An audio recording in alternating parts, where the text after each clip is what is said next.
지난주 수요일이었나요? 6월 27일 러시아 월드컵 조별 예선 3차전 독일과 대한민국이 경기를 했습니다. 독일은 브라질 월드컵에서 우승을 한 나라입니다. 누가 이길 것인가? 많은 사람들이 대한민국이 이길 것을 예상하지 못했습니다. 1%의 희망은 가졌습니다. 모두가 독일이 대한민국을 큰 점수차로 이길 것이다 라고 예상을 했습니다. 전반전 0대0이었습니다. 참 잘 싸웠습니다. 후반전 0대0. 이제 남은 시간은 추가 시간 5분이 주어졌습니다. 그런데 이게 웬일입니까? 추가 시간 5분 동안 2골을 넣었습니다. 대한민국이 독일을 이겼습니다. 온 나라가 기뻐했고 기적을 이루었다라고 말합니다. 독일은 1938년 이후에 80년 만에 조별 예선에서 탈락하는 기록을 남겼습니다. 피파 랭킹 1위와 싸웠으니까 사실 대한민국이 1위나 한 것이나 다름이 없습니다. 저는 그렇게 믿고 싶습니다. 대한민국 선수 1%의 기적에 도전하여 성공했습니다. 저는 이 축구 광경을 보면서 구원을 한번 생각해 보았습니다. 구원이 무엇일까?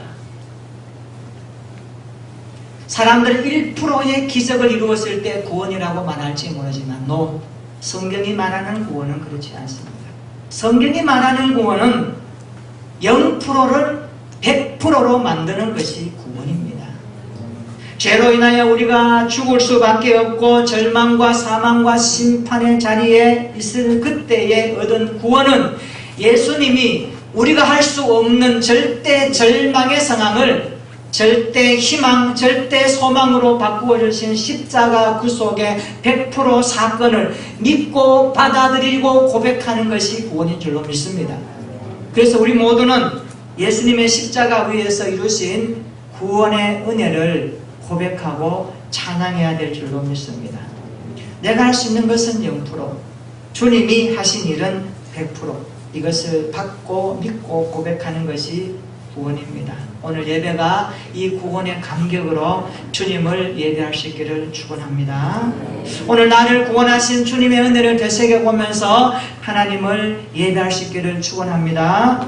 전반기 6개월 동안 나의 삶 가운데 베풀어 주셨던 그 은혜의 손길을 돌아보고 감격하면서 그 하나님의 위대하심을 선포하는 예배자가 되기를 축원합니다. 옆에 있는 분에게 한번 이렇게 인사하십시다. 잘 오셨습니다. 주님의 이름으로 환영합니다. 주님 만나는 예배 됩시다. 그렇습니다. 우리 하루하루가 일상이라고 그럽니다. 우리의 일상이 모여서 인생이 되는 것입니다. 여러분 일상 하루하루 동안 얼마만큼 하나님의 손길을 체험하십니까? 사람들은 먹는 문제, 마시는 문제 이런 것들로 인하여서 일상의 삶이 순탄치 않다라고 말합니다. 사실 자녀 교육, 취업, 진학, 결혼, 사업, 물질, 건강, 성공, 행복, 만남 이런 것들이 우리의 인생에 계속적으로 따라다니는 것 아닙니까? 평생 이런 것들은 우리 곁에 있습니다. 이런 것들로 인해서 많은 사람들이 고민하며 얼굴을 찌푸리고 인상이 굳어지고 사는 맛이 안 난다라고 말하는 것이 오늘의 현실입니다. 예수님은 우리가 살고는 이 땅의 일상을 부정하지 않으셨습니다. 우리가 당면한 현실은 먹는 문제, 마시는 문제, 입는 문제가 큽니다. 지금도 이 지구에는요 5초에 한 명의 사람이 먹지 못해서 죽어가고 있습니다. 참으로 안타까운 현실입니다. 이런 현실 가운데 주님이 뭐라고 하십니까? 25절 한번 읽어볼까요? 25절 시작. 그러므로 내가 너희에게 이르노니 목숨을 위하여 무엇을 먹을까 무엇을 마실까 몸을 위하여 무엇을 입을까 염려하지 말라. 목숨이 음식보다 중하지 아니하며 몸이 의복보다 중하지 아니하냐. 아멘.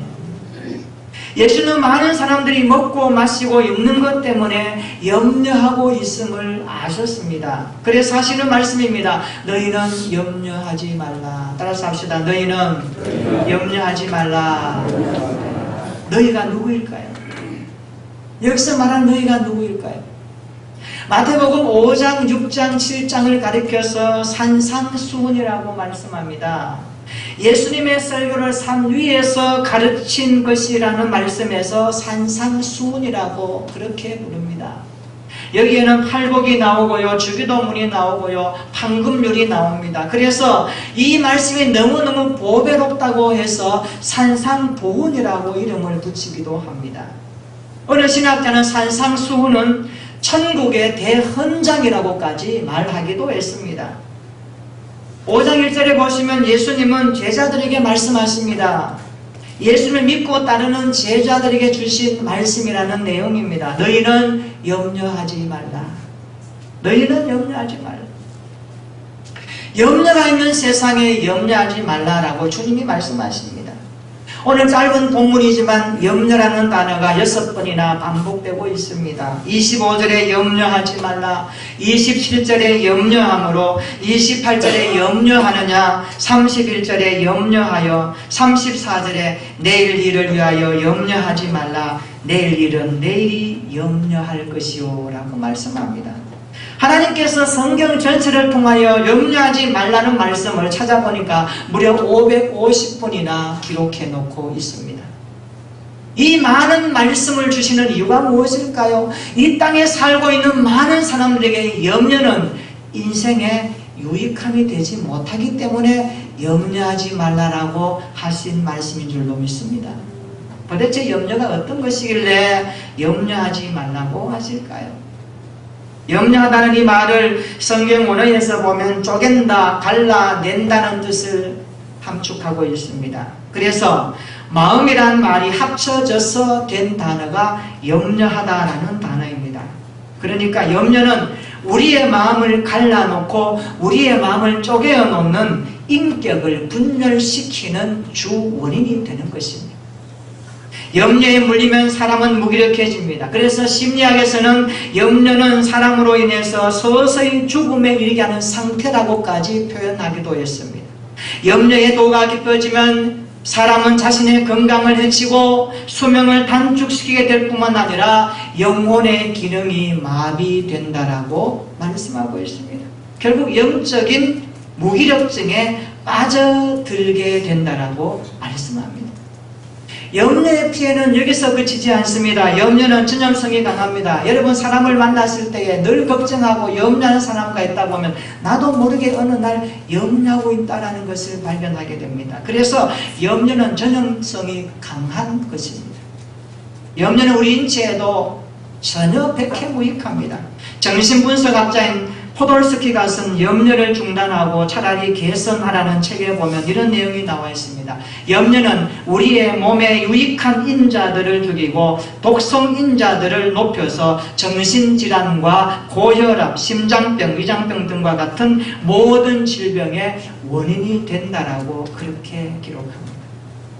심지어 암세포를 죽이는 항암인자까지 죽여서 각종 암의 결정적인 원인이 되게 하는 것이 염려다라고 그는 소개하고 있습니다. 그러므로 염려는 백해무익합니다. 염려는 우리 인생에 아무런 도움이 되지 않습니다. 여러분 염려와 결별할 수 있기를 축원합니다. 염려는 인생을 질식시키고 아무 도움이 되지 않습니다. 그래서 주님이 말씀하십니다. 사랑하는 나의 자녀들이여 너희는 염려하지 말라라고 말씀하고 있습니다. 너무너무 제자들이 염려하니까 주님께서 실물로 염려하지 말라라고 오늘 교육시키고 있습니다. 공중의 새를 보아라. 심지도 않고 거두지도 않고 창고에 모아들이지도 아니하되 너희 아버지께서 기르시느니라. 들의 백합화를 보라. 수고도 길쌈도 아니하고 하나님께서 자라게 하시는 아궁이에 오늘 던져지는 들풀을 보라. 하나님께서 다 입히시느니라. 그러므로 너희일까 보냐 믿음이 작은 자들아 라고 말씀합니다. 그러니까 염려는 믿음이 없는 모습이며 염려는 믿음을 물어뜯는 행위다라는 것을 알 수가 있습니다. 32절 볼까요? 이는 다 이방인들이 구하는 것이라 너희 하늘 아버지께서 이 모든 것이 너희에게 있어야 할 줄을 아시느니라. 염려는 누가 합니까? 이방인들이 하는 것입니다. 이방인들이 누굽니까? 하나님 없는 이방인들이 염려하는 것인데 너희는 염려하는 자들이 되지 말라라고 말씀합니다. 우리는 생명과 행복의 원천이 하나님께 있음을 믿고 사는 사람들입니다. 할렐루야. 이것을 인정하십니까? 우리 인생의 행복의 원천, 생명의 근원이 하나님께 있음을 믿는 자들이 그리스도인들입니다. 염려는 하나님의 자녀된 우리의 신분에 걸맞지 않는 모습입니다. 염려는 믿음을 갉아먹는 해충과 같습니다. 그래서 기도의 사람 조지 물론 이렇게 말합니다. 믿음의 시작은 염려의 끝이요 염려의 시작은 믿음의 끝이다. 당신이 염려하느냐? 그러면 믿음이 죽을 것이다. 당신이 믿음을 추구하느냐? 그때 너희 염려가 죽을 것이다. 그런 표현을 썼습니다. 믿음의 사람은 염려를 극복해야 됩니다. 여러분, 이 염려는 평생 우리를 따라다니기 때문에 날마다 염려를 잘라내고 쪼개버리고 이 염려와 결별하는 것이 믿음 생활의 중요한 내용입니다. 뿐만 아니라 성도는 염려하지 않는 것으로 끝나면 안 됩니다. 염려하지 않는 그 자리에서 오히려 감사로 바꾸어야 합니다. 염려하는 시간에 오히려 감사하는 것이 성도의 마땅한 본분입니다. 여러분, 지난 6개월 동안 한번 돌아봅시다. 염려가 많았습니까? 감사가 많았습니까? 불평이 많았습니까? 감사가 많았습니까? 오늘 맥주 감사주의를 한번 통하여 한번 체크해 보시기를 바랍니다. 인생을 갉아먹는 두 개의 적이 있습니다. 하나는 어제에 대한 후회요, 하나는 내일에 대한 염려입니다. 여러분, 이것을 기억하셔야 됩니다. 하나님, 우리의 인생 가운데 어제에 대한 후회를 하지 않도록 오늘 하루하루 최선을 다하여서 살아야 합니다. 그리고 내일에 대한 염려를 극복해야 하는 것입니다. 한번 생각해 봅시다. 염려한다고 해서 우리의 과거가 바뀌거나 현재가 새로워지거나 미래가 보장되지 않는다는 것입니다. 우리 그리스도인들은 염려하지 않는 것으로 만족하면 안 됩니다. 염려하지 않는 그 자리에 오히려 감사로 채워가야 될 줄로 믿습니다. 염려의 자리보다 감사의 자리가 더 크게 될 수 있기를 축원합니다. 그래서 우리 모두가 염려를 감사로 바꾸는 오늘 맥주 감사주일 되기를 축원합니다. 염려가 밀려오더라도 감사로 그것을 몰아내고 염려하는 자리에 감사로 충만하게 채우면서 하나님의 은혜와 긍휼하심을 누리며 하늘의 군복을 받아 누리는 저와 여러분들의 믿음 생활 되기를 진심으로 축원합니다. 따라서 합시다. 염려를 감사로 바꾸자. 우리의 삶의 염려를 감사로 바꿀 수만 있다면, 무시로 따라오는 염려를 우리가 뛰쳐넘을 수 있다면, 오늘 또 염려할 수밖에 없는 세상 환경 속에 나아가지만 그러나 그 염려를 뛰어넘어 하나님이 주신 놀라운 감사의 모습으로 살아갈 수 있다면 얼마나 복된 인생이 되겠습니까? 오늘 어떻게 염려를 감사로 바꿀 수 있을까요? 염려를 감사로 바꿀 수 있는 비결이 있습니다. 오늘 본문에서 주님이 가르쳐 주십니다. 한 세 가지로 말씀합니다. 첫째로, 염려를 감사로 바꾸려면 염려하는 그 시간에 기도하라라고 말씀하십니다. 따라서 합시다. 염려하는 시간에 기도합시다. 옆에 분에게 한번 말씀해 줍시다. 염려하는 시간에 기도합시다. 그리스도인은 무엇을 먹을까, 무엇을 입을까, 무엇을 마실까 염려하기 전에 하나님께 기도하는 것이 먼저 되어야 합니다. 염려하지 말고 기도할 수 있기를 축원합니다. 염려하는 시간에 기도하면 어떤 일이 일어난지 아세요? 염려하는 것이 작게 보이든지 감사가 크게 보이든지 그것도 아니면 오히려 감사하는 마음이 생기든지 하나님께서 기도할 때에 은혜를 주실 줄로 믿습니다. 성경은 우리가 염려하는 세상에서 기도하라라고 바울의 입을 통하여 가르쳐주고 있습니다. 빌립보서 4장 6절입니다. 아무것도 염려하지 말고 다만 모든 일에 기도와 간구로 너희 구할 것을 감사함으로 하나님께 아뢰라라고 말씀하고 있습니다. 따라서 합시다. 아무것도 염려하지 말고 모든 일에 기도하라. 여기에 말씀하십니다. 아무것도 염려하지 말라. 오히려 그 시간에 하나님 앞에 기도하라라고 바울은 우리에게 권면합니다. 이 말씀 그대로 실천하는 우리 모두가 되기를 축원합니다. 염려하는 시간에 기도로 채우시기를 바랍니다. 감사로 응답하실 줄로 믿습니다. 그래서 우리는 염려하는 그 시간에 하나님 앞에 오히려 기도할 수 있는 믿음의 사람이 되기를 축원합니다. 두 번째로 염려를 감사로 바꾸려면 삶의 우선순위를 분명히 해야 하는 것입니다. 33절입니다. 한번 읽어볼까요? 33절 시작. 그런즉 너희는 먼저 그의 나라와 그의 의를 구하라. 그리하면 이 모든 것을 너희에게 더하시리라. 아멘. 이 구절에서 우리가 놓치지 말아야 할 단어가 하나 있습니다. 먼저라는 단어입니다. 너희는 먼저라고 말씀합니다. 너희는 먼저. 먼저라는 말은 삶의 우선순위를 분명하게 하라는 뜻입니다.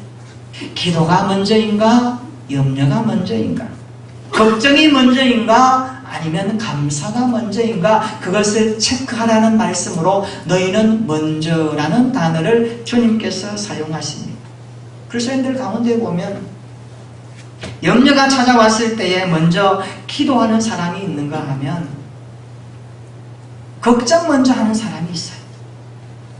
염려가 찾아왔을 때 하나님을 부르는 사람이 있는가 하면 어떤 사람은 염려 먼저 하면서 그것을 안타까워하는 사람이 있더라고요.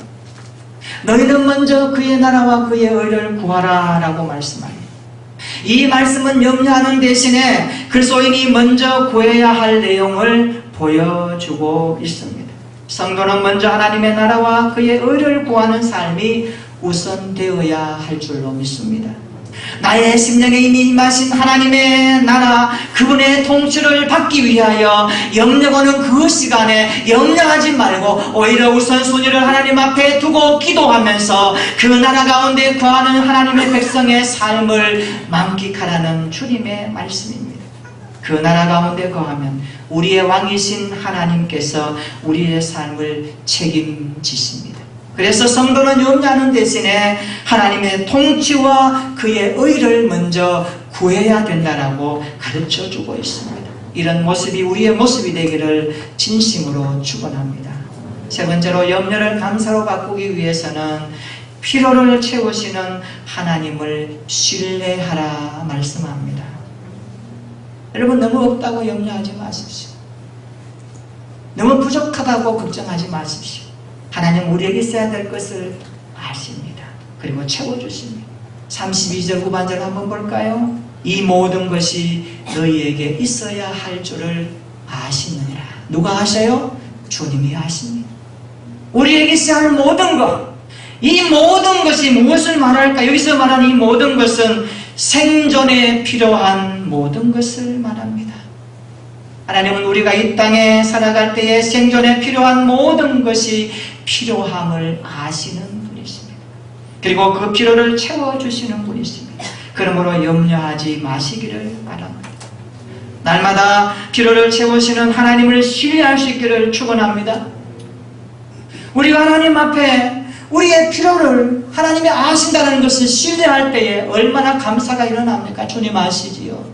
내 삶에 필요한 걸 주님이 아신 것을 내가 믿습니다. 때를 따라 도와주시는 하나님의 손길을 나는 기대합니다. 그런 믿음으로 살라고 주님께서 말씀하십니다. 지금은 타계했지만 현대그룹의 정주영 회장이 인천 부두에서 막노동을 하고 있을 때의 일입니다. 허름한 노동자 숙소에서 잠을 청하는데 빈대들이 몸을 물어뜯어서 잠을 잘 수가 없었습니다. 정중 회장은 빈대에 물리지 않기 위해서 식탁 위에 올라가서도 누워봤지만 빈대가 또 식탁에 올라와서 몸을 물어뜯었습니다. 얼마나 괴로웠는지. 그래서 이 정중 회장이 꾀를 했습니다. 대야 4개를 구해다가 물을 가득 채우고 식탁 4다리를 그 물에다가 잠그고 식탁 위에서 올라가서 잠을 청했습니다. 그랬더니 빈대가 물에 뛰어들면 죽으니까 올라가다가 다 죽어가지고 그날 저녁에는 편히 잠을 잤습니다. 근데 그 이튿날 빈대가 또 몸에 달라붙어서 잠을 잘 수가 없어서 이상하다. 빈대가 물에 떨어지면 죽는데 어떻게 빈대가 올라왔지? 불을 켜고 살펴보았더니요, 이놈의 빈대들이 물이 있는 것을 알고 그 물에 뛰어들지 않고 이제는 벽을 타고 올라가서 천정에서 뛰어내려서 자기 몸에 붙어서 괴롭히더라는 겁니다. 그것을 보고 있던 정종 회장이 머리가 한 대 빵 때리는 깨달음이 왔습니다. 이야, 빈대도 저렇게 최선을 다해서 자기의 뜻을 이루는구나. 내가 빈대 못한 인간이 되면 안 되겠다. 여기서 나온 철학이 빈대 철학입니다. 유명합니다. 빈대의 교훈을 가슴에 안고 정주영 회장이 불가능해 보이는 소양강 댐을 건설하고 완공했습니다. 그가 이런 말을 합니다. 여러분, 길이 없으면 길을 찾으십시오. 찾아도 길이 없으면 그 길을 여러분이 만드십시오. 유명한 말을 남겼습니다. 사람들은 길을 찾다가 없으면 포기합니다. 다른 길을 찾습니다. 그래도 없으면 절망합니다. 이것이 우리네 인생 아닙니다. 그러나 우리 믿음의 사람들에게는 길이 있습니다. 진리가 있습니다. 생명이 있습니다. 예수 그리스도가 길이 있습니다. 예수 그리스도가 생명이 있습니다. 예수 그리스도가 진리 있습니다. 그 주님이 말씀하십니다. 너희는 무엇을 먹을까, 무엇을 입을까, 무엇을 마실까 염려하지 말라. 너희는 염려하는 그 시간에 기도하라 말씀하고 있습니다. 이런 찬양이 있습니다. 여러분 아시는 분 한번 같이 불러봤으면 좋겠어요. 이런 찬양입니다. 걱정 근심 산되어 앞길 막을 때에 주를 바라보면서 믿고 기도하면 힘찬 독수리같이 위로 올라가 근심 넘어 할렐루야 그 산 정복하겠네. 할렐루야. 걱정 근심이 밀려오십니까? 그 시간에 하나님 앞에 기도하는 여러분 되시기를 축원합니다. 그리고 날마다 주님을 바라볼 수 있기를 축원합니다. 삶의 우선순위를 분명히 정하면서 하나님을 신뢰하며 우리 인생의 필요함을 채워주시는 하나님을 바라보고 살아가는 우리 모두가 되기를 축원합니다. 그래야 염려를 감사로 바꾸어가는 오늘 우리 믿음의 성도들이 되어지는 한 주간 일생이 되기를 축복합니다. 다시 합시다. 염려를 감사로 바꾸십시다. 염려하는 시간에 기도합시다. 삶의 우선순위를 분명하게 정합시다. 나의 필요를 채우시는 하나님을 신뢰하십시다. 이런 믿음으로 한 주간 살아가는 저와 여러분들의 믿음이 되기를 예수님의 이름으로 축원합니다. 아멘. 우리 한번 기도하십시다. 염려는 백해무익합니다. 염려는 우리 인생에 아무런 도움이 되지 못합니다. 염려는 인생을 질식시킬 뿐입니다. 염려를 감사로 바꾸어야 합니다. 어떻게 바꿀까요? 염려하는 시간에 기도하겠습니다. 삶의 우선순위를 분명히 정하겠습니다. 그의 나라와 그의 의를 구하겠습니다. 내 삶의 필요를 채워주신 하나님을 전적으로 신뢰하며 따르겠습니다. 그래야 염려를 감사로 바꾸는 한 주간이 되게 하여 주시옵소서. 이 말씀 붙들고 함께 기도하겠습니다.